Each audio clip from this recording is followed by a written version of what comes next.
Hi Anna, thank you for joining me today to talk about your work in autism education. So you're a doctoral researcher at the Faculty of Education in Cambridge. Can you tell me a bit about your area of research? Yes, of course. Hi, Julie. I'm very happy to participate. So I am researching how dialogic teaching strategies can be adjusted for autistic students in classrooms. So this means how we can make classroom discussions more understandable for everyone in the classroom, considering strengths and difficulties for students when they maybe don't understand an instruction or other kind of activities that may be impossibility or make it hard for them to participate in class activities. So from carrying out research within school classrooms, what are the challenges for autistic pupils in a classroom environment? Yeah, well, there are many things. I usually start saying that maybe sometimes school environments do not match up with all of the strengths or the different ways of learning and understanding that. I feel that now I'm very happy with the definition of autism as a lifelong neurodevelopmental condition that has a spectrum manifestations that are different. They have high rates of co-occurrence with mental health difficulties, and each case is very difficult. Within this spectrum of manifestations, you have differences in cognition or differences in speaking, the way you understand others when you're interacting socially. There are lots of difficulties there too. So sometimes the way the school works doesn't match up with that. So for example, students can be very hyper or hypersensitive to the environment, and sometimes the environment can also be very overwhelming or produce anxiety in students. Or the work, there's a high work level for students that sometimes students with autism require a little bit more time to process information, or it is also overwhelming. Social interactions, you constantly have to interact in large groups of people in school, either in recess or during your lessons and activities. And sometimes that's also difficult for students, especially because research tells you that autistic students usually experience negative social outcomes.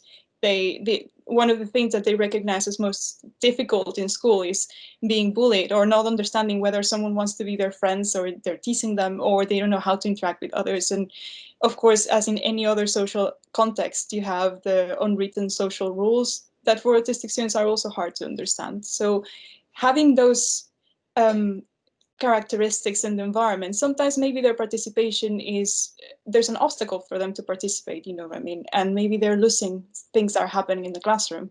And really interesting in dialogue because there's much more recent research talking about how classroom dialogue helps students develop certain agency and on better understanding of what is happening in the classroom and the contents that are being taught in the classroom. And maybe they're not understanding what is happening in the activity, and then later on we won't be able to participate because they're not understanding what the activity is. So your research focuses on ways to support the learning of autistic pupils through managing that dialogue within the classroom. Yes.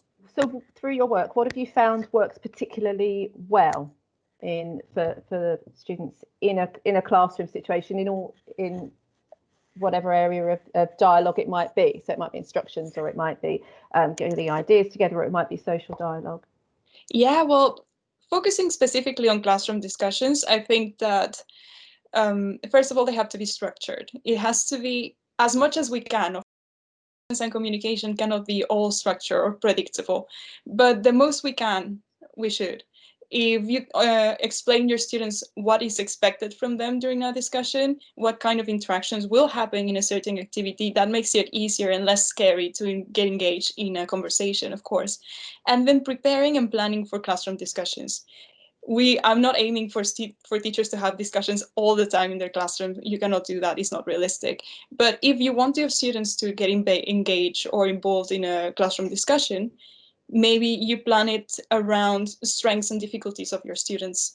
You plan an activity that will be interesting for them, including their special interests, or making an open activity where different ideas can be welcome and will be listened. I work with this form of teaching called Dialogic Teaching.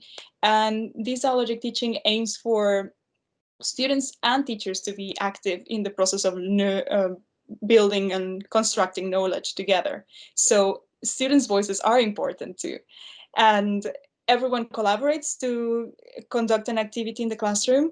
Everyone listens to each other. and there's a supportive environment in the classroom where everyone is free to say their ideas because they know they will be considered and listened.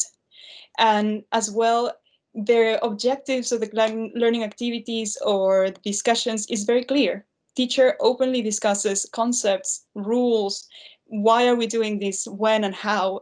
Everything is very explicit, and I think that's what is needed in classrooms for autistic students.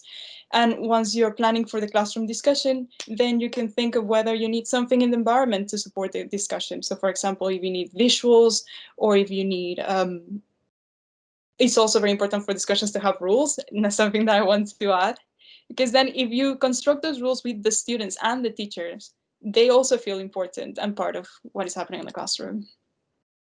That's really interesting. It sounds like there's a lot to think about with supporting classroom dialogue, but you've really given us a good idea of where to start in that structure and also in the classroom environment.